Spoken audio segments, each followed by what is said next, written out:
Yes.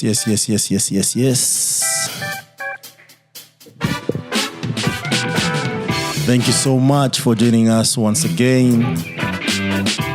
It's a pleasure to have you in a beautiful day. And you have one amazing guest today.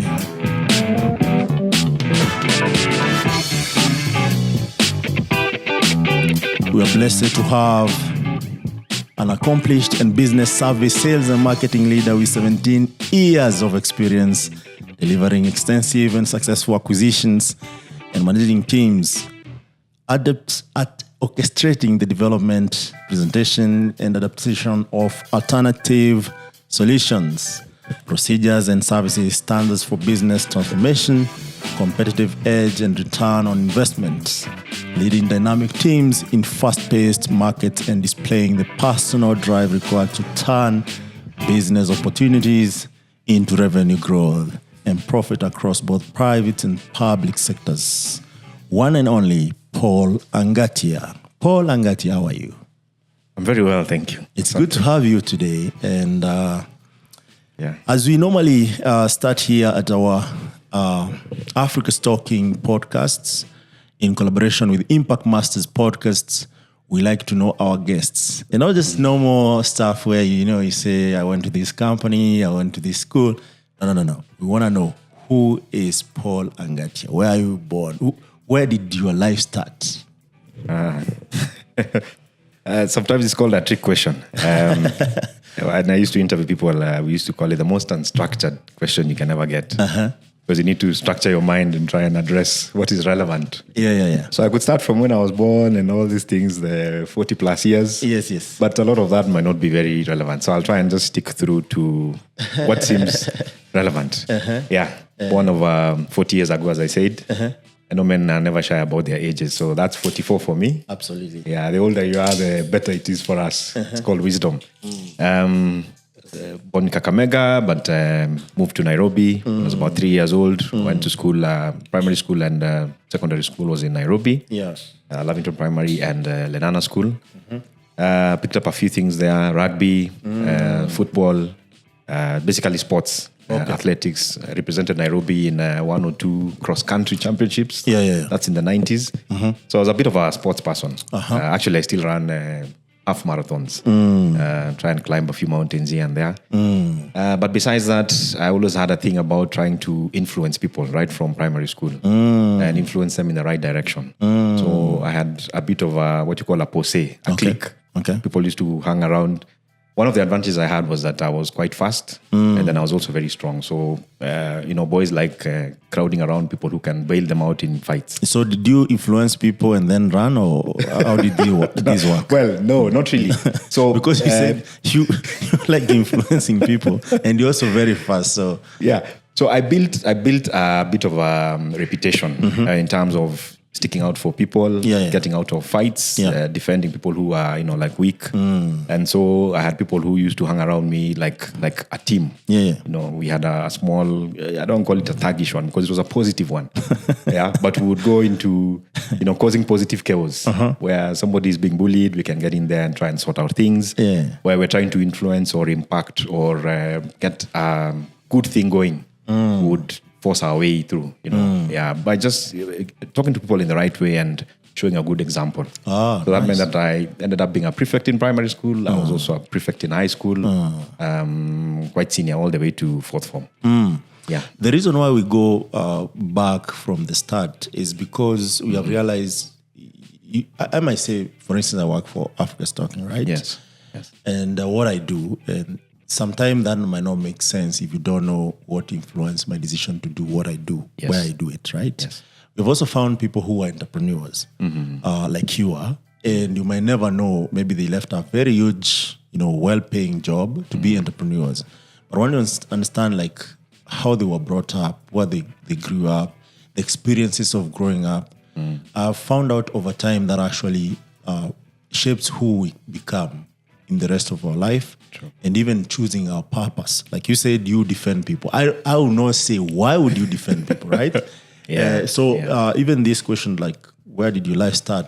It actually based on that, so that whoever is listening, whoever is watching us, they can understand Paul actually grew like this in this setting. These were the experiences up to where he is. So if you don't mind, we can start from the beginning.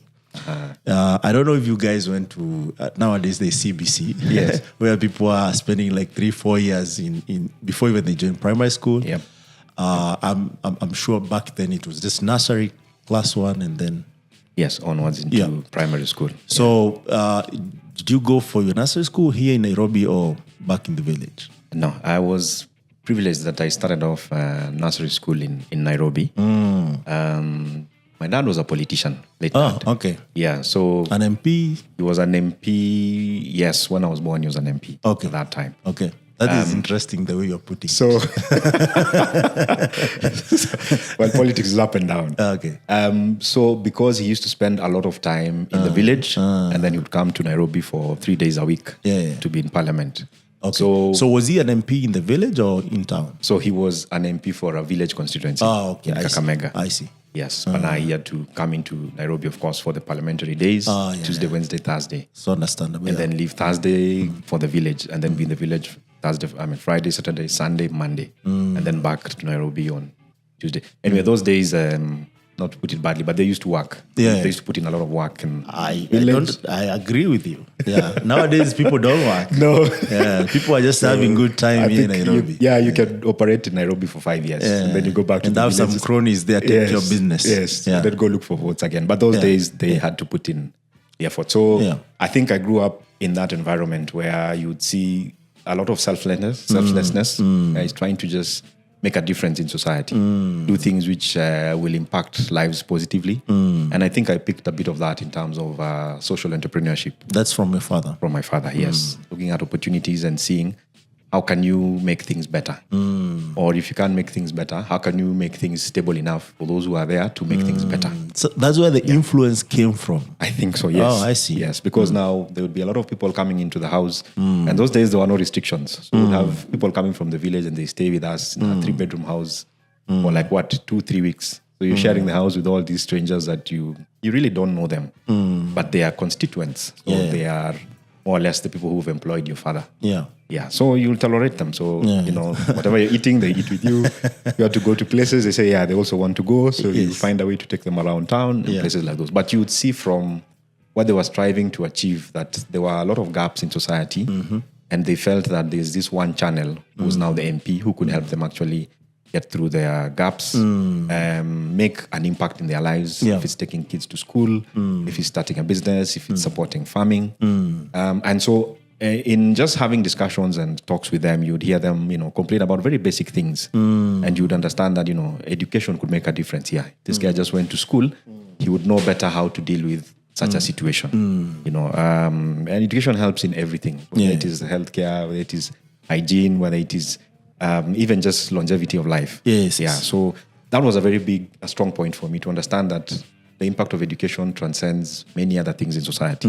If you can start on the education level, all the other things can fall into place. Oh yeah. So you're saying if maybe the policymakers set proper strategies to ensure that people get education, then that actually in return solves most of the issues that we see as big issues right now. Yes. But let me ask you this, now that at least I'm talking to someone who has been close to power, in quote. If you call it so. Right now in our northern part, there's a lot of drought, right? Yeah. I don't think there's any education that can solve that at the moment. The only thing that those people need right now is food. Before even you talk about, we will dig the wells, because that has been promised maybe since I was born. Yeah. It has never happened. And actually, I don't understand this. Maybe you can help me. I don't want to put you on the spot, but you can help me understand how this works. Because I don't see if it's rocket science to dig some few oil wells around the place. Yeah. Because the other day we got the Tulo. Yes. Where we are mining oil.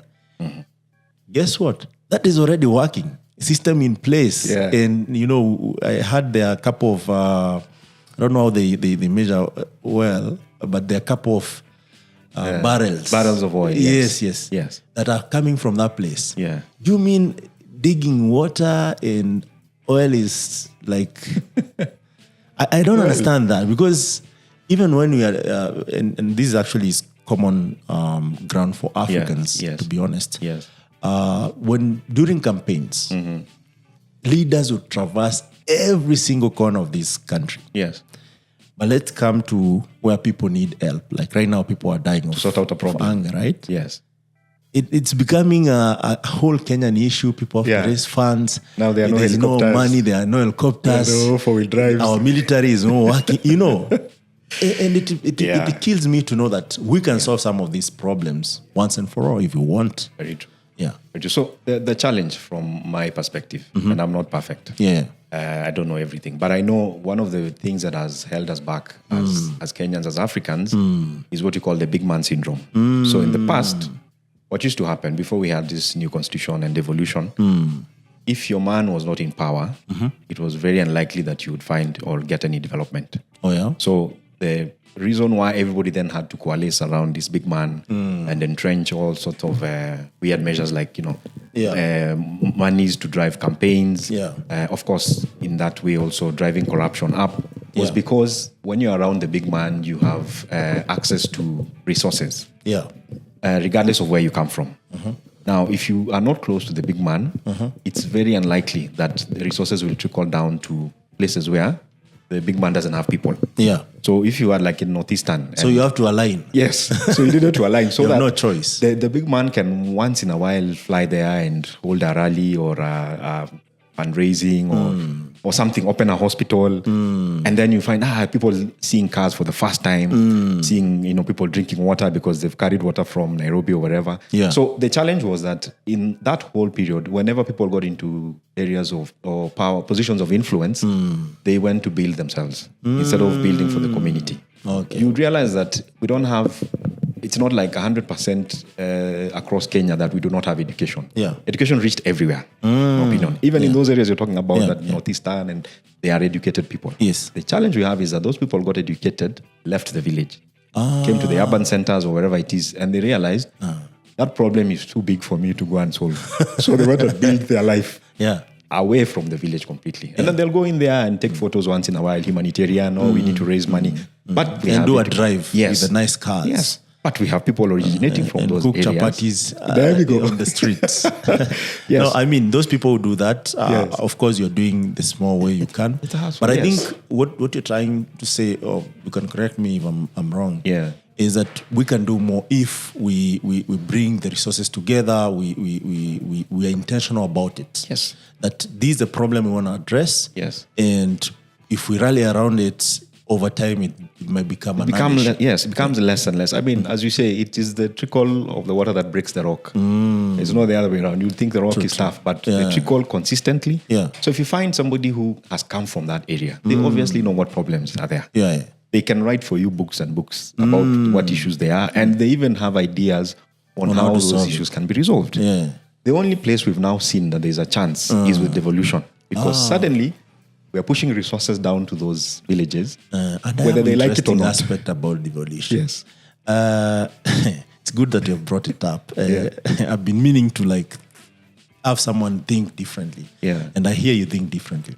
Don't you feel like most of the resources are going to paying, specific people or recurrent expenditure as opposed to, serving people, trying to solve issues? Because I hear even some counties, there is over 90% of the resources that goes into recurrent expenditure. You find a new governor, they don't like the house that was there and they want to build a mansion for themselves. Yes. And you ask yourself, this person, by the time they run for governor, we know, all of us know at the moment right now, it's about money.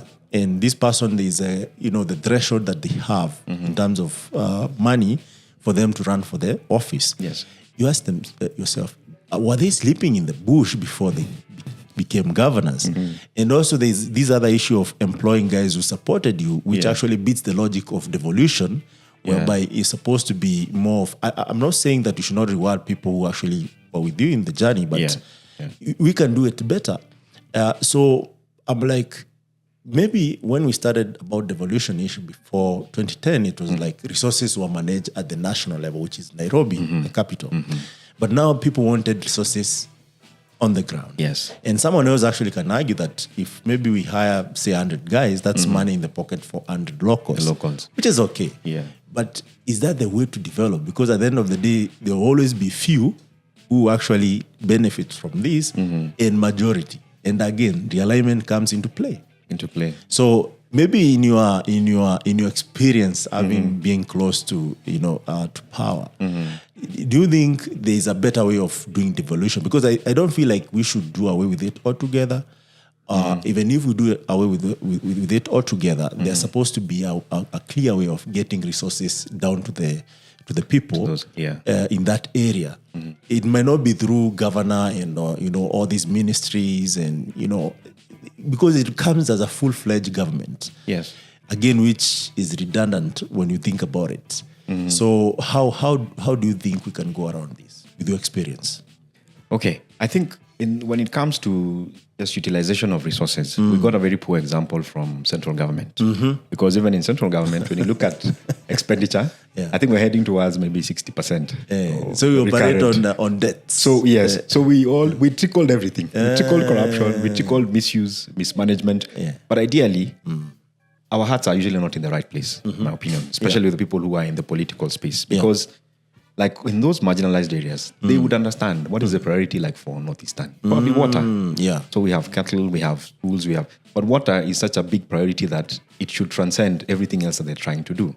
Now that means that any priority project that is being built up should have water somewhere in the middle there, because when water is in there, all the other things will move on. Healthcare will improve, education will improve because children are now spending more time in class instead of going to look for water. The agriculture, whether it's keeping animals, whatever it is, will improve as well. But then there are some responsibilities that have to be national, which is like power, which is like even water. The basic items, basic needs, ideally should still be with central government. But I understand where they've said, okay, now we've devolved that problem. That problem now is for those guys. Do you think they're escaping the blame or? They are shirking the responsibility. Yes, they don't know. Now it's easy to say, but the governor gets money. You have your governor there. Go and ask the governor. The governor doesn't have the money he has is not sufficient to cover the challenges around the ground. And the problem from there is because we didn't start from an equity level. It's not equitable. And there was even no education around that. No. We just jumped in and we said, okay. Who is running for governor? Maybe the expiring MP who wants to retire and be close to his home area. In fact, where you know that the understanding wasn't even clear even to politicians. Many of them ran for what? Senator. When we started devolution, that was the prime position everybody wanted, senator, because governor is like, what does governor have? Let's go for the Senate. You realize all the brilliant minds, majority of them ended up in the Senate. Right now is when they're going. Then they realized, within the term they realized we don't have any power here. Now they started agitating to go back to the county to be governors, and a lot of them after one term in Senate they moved to governor. But back to the issue. The issue is that if we could have started on a level where there's some equity in terms of, understandably, places like Central and Rift Valley were close to power for many years. Central was even close to the seat of power. So you can understand that a lot of infrastructure has been built up in Central, in Rift Valley. Areas that are far from the center of power meaning Nairobi, not necessarily a person, but Nairobi. It would then mean it's easy for you to get a good education if you're in Central Province as compared to if you're in Northeastern. But how would we have brought this Northeastern person closer to power? It meant that the government must have had to invest in those areas, which never happened because we go back to the big man syndrome where we never had enough people in Northeastern who were influencing enough of the power, enough of the resources to come to their place. So what did they then do? They decided we will just fend for ourselves. So they and their families are doing very well. But for the rest of the community, it's not doing well. So had we started on that level where at least water is available across the country, now you can build on that. But now here, we're talking about people building up ICT industries, EPZ in Central, Rift Valley, Nairobi. When in Turkana, even when we talk about laptops for the kids, they don't get to Turkana. They don't have power. How are you going to even power this gadget? Forget about power. They don't have there are classrooms. basic needs that we need to address. Yes. Before you come to saying now, let's give money to the counties. Because when you give this guy, he gets 2 billion, the guy in Nairobi gets 12 billion, for example, hypothetically speaking. The Nairobi person is dealing with what? Slum issues, maybe 4 million people. Yeah. Like the whole country is here. But these fellows seem to have a way of surviving. You know, guys who are in Nairobi are proper hustlers. Yeah. The guy in Northeastern, he just sits there waiting for government. He can't do nothing. He sits under the tree. Half the time they are sitting there with begging bowls. What can they do? They can't dig. They don't have inputs. They don't have fertilizer. When do you get any agricultural produce getting to Northeastern, for example? It doesn't happen. But then you ask yourself, why is it that you'll find Rakanyiti, Nyandarua, people are throwing cabbages alongside the road, feeding their cows and all, because they don't have a market. Yeah. And people in Garissa are dying of hunger. It doesn't make sense. Yet we have devolution. Why couldn't these two governors speak? And then you get the lorries to go to Nyandarua and pick the cabbages and take them to Garissa. And then we pay. Yeah. Create a market for these farmers who are struggling to even get produce to the market. Because you have people starving. Not even just survival. Starving. They are dying. Some of them are dying. Yet we are feeding cattle and you know, cabbages. The sad truth here is that every year this happens. Yeah. And it's unfortunate that people die. And for me, even with my small knowledge, I don't consider myself knowledgeable. It's actually, I can't think about it because you have seen this over and over again. And you know, every year, this is going to happen. And after maybe now the rains have started, right? Yes. Now that's not a problem. Now we've forgotten about it. And another thing that I've noted is that every time there is a fundraising, most of that fund does not go to buying these people food or digging oil. No. Like right now, I heard they have raised around almost $1 billion. Yeah, a few billion. Actually, the government gave $2 billion. If you dig oil now, that the wells and also the dams, you do a lot with that money. That actually would solve at least half of the area or maybe a quarter of the area, whatever it is. And next year, do something around it. Put strategic measures towards some of these problems, and it becomes, you know, the people. Actually, the good thing about Kenyan people, that one thing that I've realized, and the reason why even we are doing well is because we are hardworking people. Yes. We put in work. Yes. If it's for our leaders, by the way, it would be worse than any other African country. But because every time we are faced with crisis, we are able to mitigate it and work hard, and it looks like nothing. Yeah. So I think leadership there needs maybe something. There's a big challenge there because you can't have the same problem over and over every year. You know what they say about that? Something to do with your mentality and your sanity. So if you were to look at it in the sense that even you as a person who comes from a home, and you realize every year when the rains come, my roof leaks. So when it's dry, I'll need to fix this roof. So you come in there, you patch it. When the rain comes again, you realize the place you patched is okay, but there's another place leaking. You patch again. Then you say, okay, let me save. I need to buy a proper roof. Over time. When the next dry season comes, I'll replace the roof. You and I think that way because that's on a very basic level. You would imagine that it's the same mentality that goes into corporate thinking in public sector. But then it's like when somebody gets into those positions, you remove one mind and you take out another mind that now runs things very differently. Because at the end of the day, if you were to say every year, just dig one borehole, even if it is in Northeastern, wherever it is. The county government says, this year we are going to do only 2 boreholes. Now, you've reduced the challenge and the pain of these people who've been going without water. Forget about even going far distances. Even those far distances don't have water. Now they have 2 boreholes. Next year you say, okay, out of our supplementary budget or whatever budget we'll do, let's dig another 2.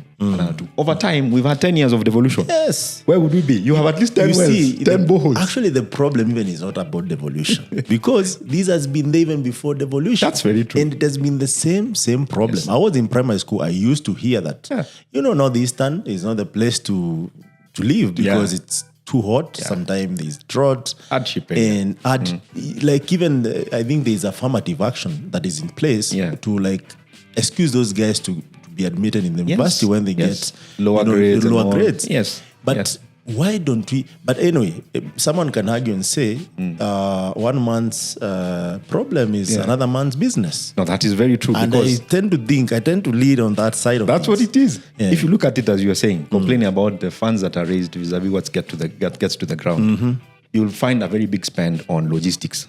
Exactly. Very big spend. And administration. Yes.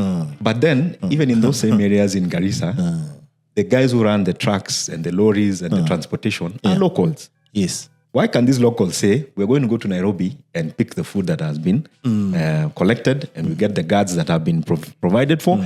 It will be at our cost because it is coming to help our people. They will not do that. This is one thing that I've come to live with, because to be honest and to just be fair, I've never been to Northeastern. And this actually was to go to Lodwar. You should. And do something different actually that will address this problem, long-term solution. Yeah. That was just imparting skills and knowledge and ensuring that people at least have access to the global economy. Yes. Which actually, breaks them from that boundary of, I'm in Lodwar or I'm in Northeastern and, I'm left for death or something that is worse than that, right? So I think I need to take care of that challenge so that I can, because for me, I don't like looking at things from afar whereby you don't understand what is happening. Yeah. And you've never been there. Yeah. I don't know. Have you been to know this? I've been to Samburu. I've been to Lodwar. Been to Lokichogio. Yeah. At least you are speaking from some from informed point of view. Yes. That aside, the reason why actually you're having this discussion, because you said your dad was in politics. Yes. And there's another question I had around that. Your dad being in politics and coming on Tuesday and leaving on Thursday in the evening or Friday in the morning. Yeah. How much influence did he have on you? Because right now there's this parenting issue of people getting challenges on how can I be the best dad? How can I be the best mom? And if you heard now I'm a politician or I'm a busy businessman or I'm an entrepreneur, it adds actually more. You have less time with the family. Yeah. So what lessons did you learn from that? Yeah, I think for majority of kids, they don't ask for much. They just, apart from that presence part, it's also to see that their lives matter. Like when you're around, you're actually around. When you're able to spend time, you're actually spending time. Now we are in the microwave age where you're on the phone, you're watching TV, you're speaking to the child. So half the time, the attention is very split. So even when they grow older and you're calling them and their attention is on the phone and it's because they learned from you. Yeah. So what I've realized is over time, it makes it easier if you can involve the kids, especially in what you do. My dad, from time to time, when school allowed, most of the time we're in school anyway. Yeah. When school allowed, we were on the campaign trail. We were in there going to visit villagers, going to find... because Chief, what you're saying in simple terms, you can hit the road and get the seat. That's a long story.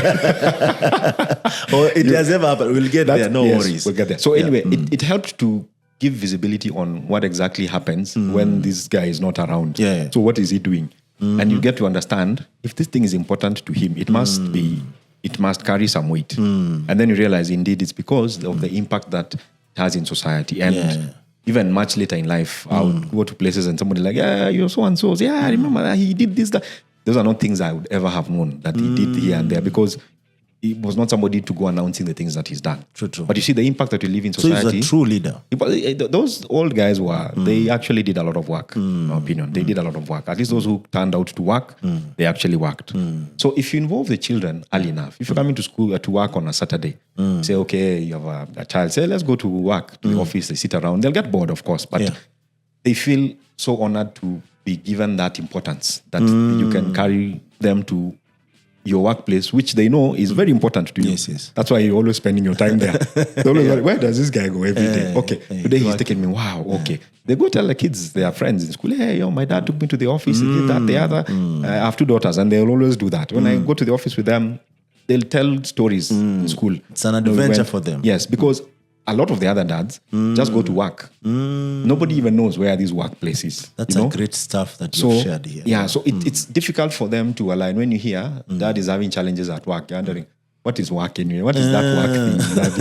But when you hear, we met the boss and the boss is a very difficult person, they can understand who that person is. And they know, okay, that's what it takes for that to put food on the table for us.